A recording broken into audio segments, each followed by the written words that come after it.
accept responsibility for their shortcoming and guilt. Did you know that God to be blameless is not sinless, but it's to actually own up to your sin and confess it? Who's going to blame you if you confess your sin? You say, man. Who's man? Man's not God. You're not going to stand before man. Does God blame you when you confess your sin? Not according to my Bible. If we confess our sin, He's faithful and just to forgive and cleanse from all unrighteousness. A blameless person today is not one who's not sinned this week. A blameless person right now today is one that every time they've sinned was broken about it and confessed it and related to the substitutionary death of Christ. That's a blameless person. Amen? Boy, that's different how we want to define it. He says the complete truth involves telling all. Telling all. Honesty and correctly. The complete truth involves, I just read that, such expressions are no claim of sinlessness. Rather, they affirm pure motives and the choice of a way of life that rejects wickedness and deceit. The blameless person accepts God's way and seeks to live by it. And when he or she falls short, and they will, God's way prescribes confession. Now, actually, the word blameless and the word down here, harmless, and the word without fault, there's not a dime's worth of difference between all three of them if you study them real carefully. The word harmless, which is weird, means to be unmixed, simple, sincere.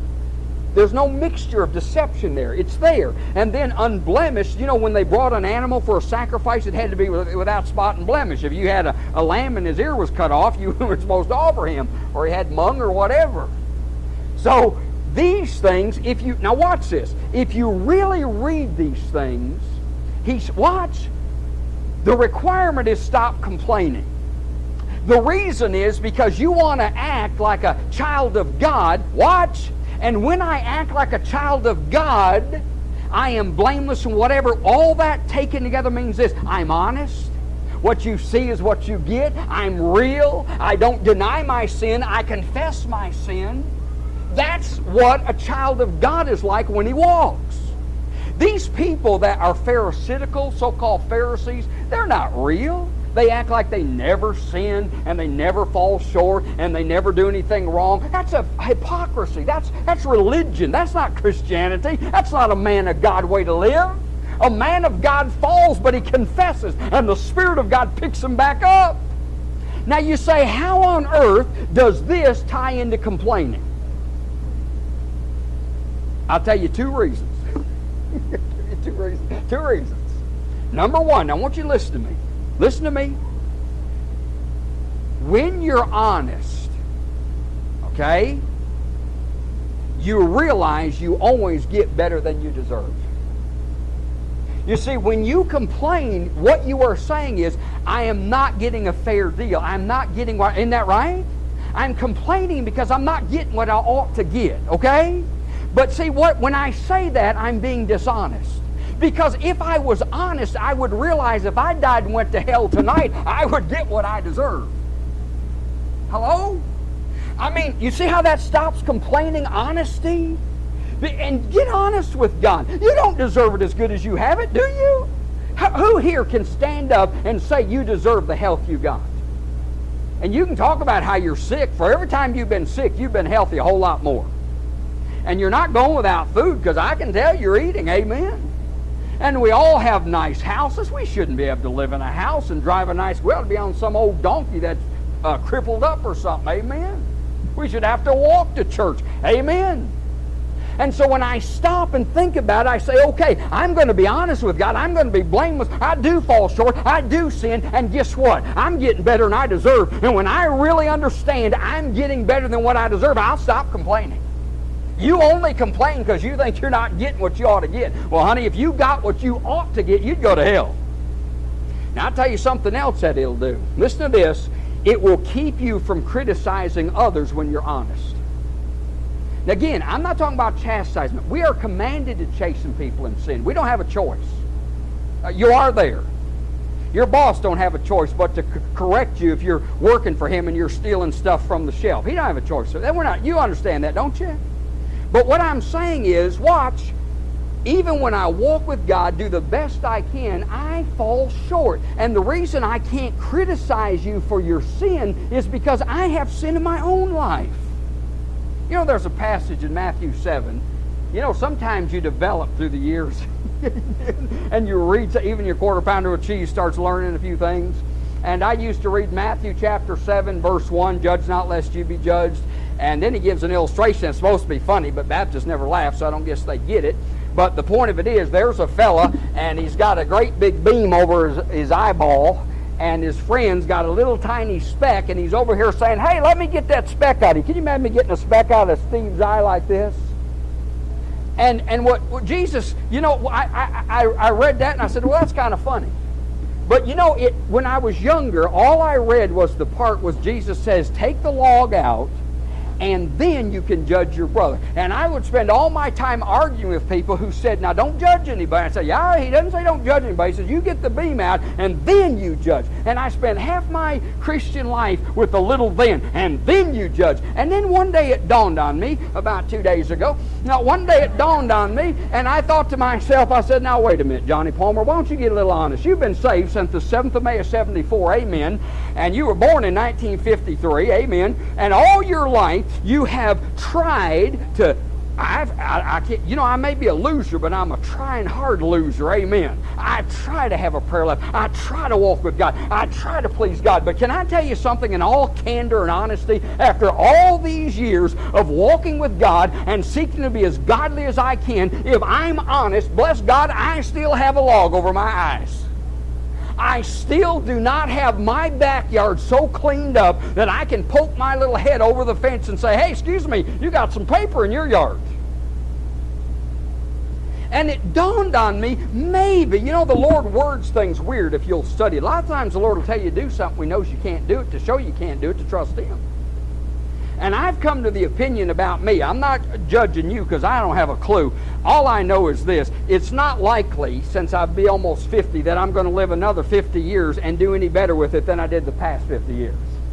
If after all these years I've never really got the beam out of my eye to where I'm so godly that I can help you out, I got news for you. I'm about to the place where I've decided in this life, for me, not you because you're more spiritual, but for me, I've come to the place where I have resigned myself from going around inspecting people's eyeballs trying to get the speck out, because with the log in my eye, I'm putting eyes out, amen?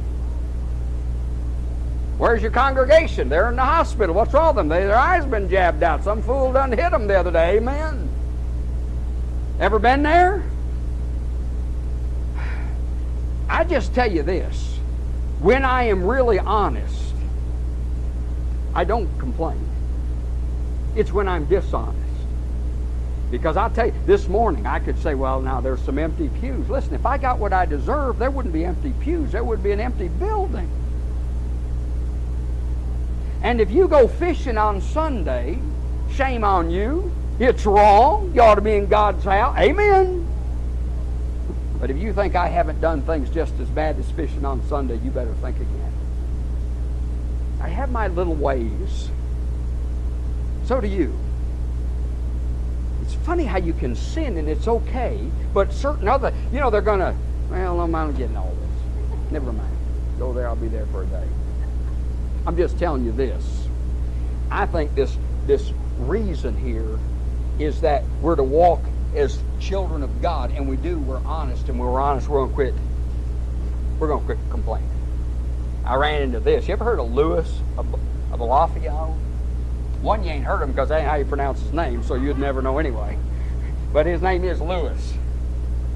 I called him Louis, Fooey, everything else. I thought, wait a minute, Joe Louis. Okay, I just won't say Joe and say Louis. I got that part done. Amen. He ran for President of the United States. He did. President of the United States. And you never heard him because he never won, but you know his brochure had a picture of him stark naked on the front. That's a fact. And embossed was his campaign slogan, I have nothing to hide. Well, I want to tell you something. In the spiritual realm, that should be our attitude. Now watch, we have nothing to hide, but having nothing to hide doesn't mean we're sinless. It means that it shows we are sinful and we are inconsistent and we're not as spiritual as we think we are. Amen. Just like you was buck naked. You always look better in a suit coat. You don't see the pot belly or whatever. I'm going to mention all the details in life, but I'm just trying to tell you, there's not a person here doesn't look better with his clothes on, probably. Amen. And the one that thinks they look so gorgeous, they're usually, in their own opinion, in front of their own mirror. Amen. Thirdly, the realm in which we live. He says we live in the midst of a perverted, twisted, crooked generation. Now, you know, crooked, this is distorted, sick, perverted, not normal. You know why we complain? We expect too much out of this world. This is a fallen place with a fallen race. We laugh at these people on the nature trail. What's wrong with somebody who goes on nature trail and doesn't expect to see spiders and stuff? They have the wrong expectation. And when you go through this world, I'm telling you, it's a sick world. Who told you it wasn't? Who told you if you was a prayer warrior, your little world would be simple and everybody'd be godly and nobody'd stab you in the back? That's garbage talk. You're in a sick, crooked, perverted world. And all the prayer in the world is not going to turn your world into something like you want any more than you're going to go out in the woods and transform it to where there's no spiders or snakes or hills or anything else. The Message Bible says this: do everything readily and cheerfully, no bickering, no second guessing allowed. Now watch this. Go out into the world uncorrupted, a breath of fresh air in this polluted world. Now, if you walk through pollution, you're not shocked if you choke, are you? If you walk in a polluted area and there's a stench that goes in your nostrils, you're not confused, are you? You're in a world that stinks, folks. You're in a perverted world, and it's going to turn your stomach sometimes. See, that's the realm in which we're to be men of God and children of God. That's the realm into which we're not supposed to complain. In a world that is designed to make you complain, a design that irritates you and aggravates you, that's where you're living. You say, well, how can we do it? We can't. Did you not understand that? We can only do things through Christ, which strengthens us. There's never anything God asks you to do that you can do without the Spirit of God. Nothing! You can't stop complaining.